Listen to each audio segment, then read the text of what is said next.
Regīna Brice, dalīšos atmiņās par Pelēču kultūras nama atklāšanu.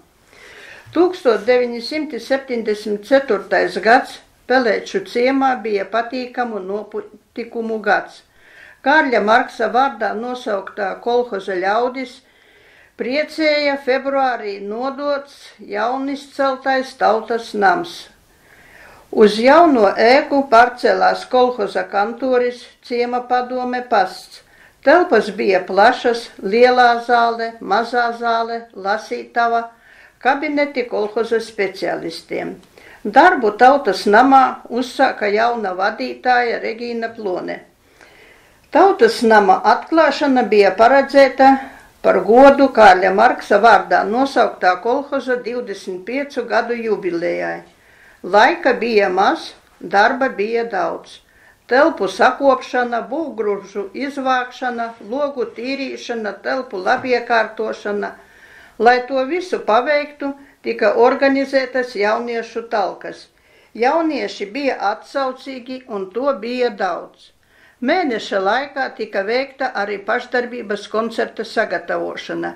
Viegli negāja laika trūkuma dēļ, bet bijām apņēmības pilni un izveidojām deju kolektīvu, kori, dramatisko pulciņu, sieviešu vokālo ansambli. Sieviešu vokālo ansambli un kori vadīja Preļu mūzikas skolas skolotāja Karīna Oša. Deju kolektīvu Niedru skolas skolotāja Albīna Some. 1974. gada 26. martā notika tautas nama atklāšana ar skaistu pašdarbības koncertu un lielu balli. Uz svinībām bija apmēram 250 cilvēki. Tā aizsākās tautas nama tālākā darbība. Pelēču tautas nams bija viens no jaunākajiem apkārtnē un Preļu rajonā. Sestdienās notika atpūtas vakari ar dzīvo mūziku. Ļoti iecienīti bija špoģu muzikanti, Karīnas Ošas vadītais muzikantu ansamblis. Apmeklētāji bija daudz, gan vietējie jaunieši, gan apkārtnes tuvākie un tālākie jaunieši. Ballējām līdz rīta gaļiem. Ar vērienīgiem pasākumiem atzīmējam valsts svētkus, sadzīves tradīciju pasākumus, lauksaimnieku profesijas svētku, tematiskos atpūtas vakarus un citus pasākumus.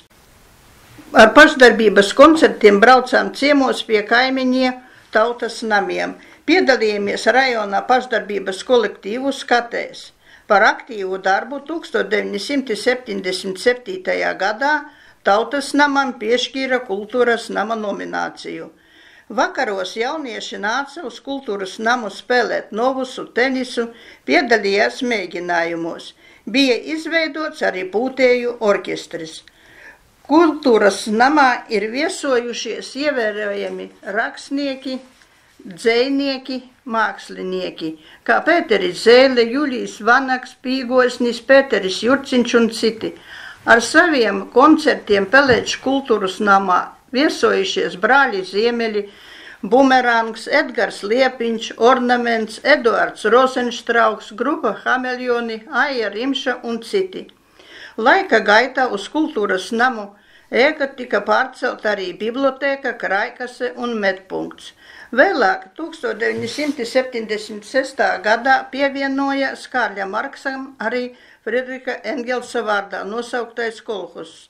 Vairākās kultūras namas telpas tika pārveidotas kolhoza pārvaldes vajadzībām. Kultūras nams savos 50 pastāvēšanas gados ir mainījušies vairākie kultūras nama vadītāji. Diemžēl tagad pasākumi notiek vien retāk. Novēlu, lai arī turpmāk kultūras nama dzīve būtu aktīvāka.